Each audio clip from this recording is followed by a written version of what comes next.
नसल्ली अला रसूलिल करीम। नाज़रीन किराम, आप और हम सभी जानते हैं कि कल वो सिया दिन है जिसमें हमारी मस्जिद को, जो बाबरी मस्जिद के नाम से थी, कुछ लोगों ने अपनी ज़ाती मफादात के लिए न सिर्फ वहाँ मंदिर बनाई, बल्कि मंदिर भी नहीं बन पाई, लेकिन अपनी शोहरत और अपने मुकाम और वक़ार को बढ़ाने के लिए उन्होंने उसका इनाग्रेशन रखने का और उसको तैयार होने पर अपनी खुशी के इजहार के लिए एक ऐसे अंदाज इख्तियार किए हैं जो सारे मुल्क में एक अजीब व गरीब किस्म की लोगों के अंदर कैफियतें हैं।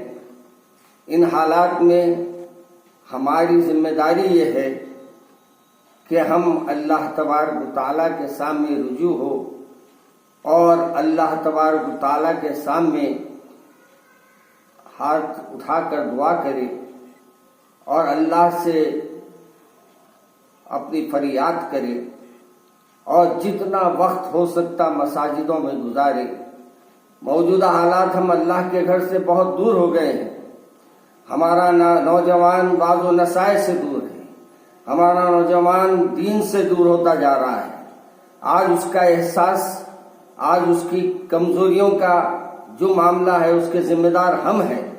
आज हमको ये चाहिए कि हमारे नौजवानों को वही जज्बा, वही अंदर उनके ताकत पैदा करे जो एक अल्लाह से मोहब्बत होना चाहिए, अल्लाह के रसूल से मोहब्बत होना चाहिए।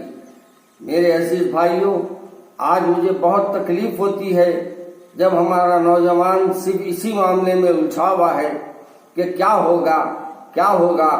कुछ नहीं होगा जब अल्लाह हमारे साथ है। हम अल्लाह को मनाए, अल्लाह को राजी करे, अल्लाह को खुश करे। इंशाअल्लाह अल्लाह तबारक व तआला हमारे को फिर एक बार कहीं न कहीं किसी न किसी अंदाज से हमारे को अल्लाह तबारक व तआला कामयाबी अता फरमाएगा। हमें मायूस होने की जरूरत नहीं। हमें कोई अपने अतराफ में शर करने वालों के शर से बचना भी चाहिए और मायूस भी नहीं होना चाहिए, बल्कि उम्मीद अल्लाह से रखना चाहिए कि अल्लाह तबारक व तआला हमारा साथ है और हमारे साथ अल्लाह तबारक व तआला हमारे इस मामले में हमारे लिए खैर के फैसले फरमाएगा। मैं उन तमाम सामईन से जो मुझे इस वक्त देख रहे हैं, मैं उनसे एक मुअद्दिबाना गुजारिश करता हूँ कि भाई, अब आ गया वक्त कि आप दीन के करीब हो जाइए, वाज़ो नसाए में आइए, महफिलों में दीन के बैठिए। यही वक्त है आप अपने आप को संवारने का और अपने आप को अल्लाह के तरफ रुजू करने का। अपने नमाजों से, अपने वाज़ो नसाए के बातों से अपने अल्लाह को राजी करने की कोशिश कीजिए। इंशाअल्लाह फतह व नुसरत अल्लाह हमको अता फरमाएगा।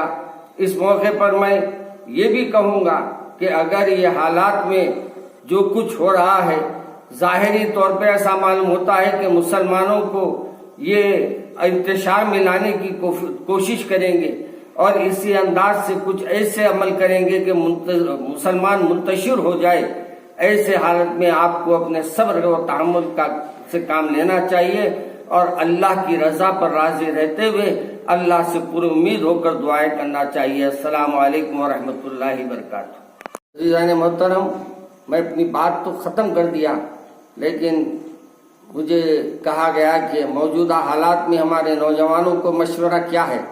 एक ही मशवरा है, अपने घरों में रहिए, अपने करीब के मसाजिद में रहिए, अल्लाह को राजी कीजिए और अपने शहर में अमन और अमान को बरकरार रखने की कोशिश कीजिए। अगरचे के लोग इंतशार में लाने की साजिशें करेंगे, मगर मुंतशिर होने की जरूरत नहीं। अल्लाह से अपने रिश्तों को मजबूत कीजिए और कोई अमल ऐसा ना कीजिए कि हमारे को, हमारे आने वाली नस्लों को इसका नुकसान उठाना पड़े। मैं आप तमाम से अपनी गुजारिश है کہ اپنے بچوں کو، اپنے گھر والوں کو، اپنے بیٹوں کو، تمام کو بازاروں میں اور دیگر مقامات پر جا کر اپنا وقت گزارنے کے بجائے گھر میں ہی وقت گزارنے کی نصیحت کرے۔ السلام علیکم۔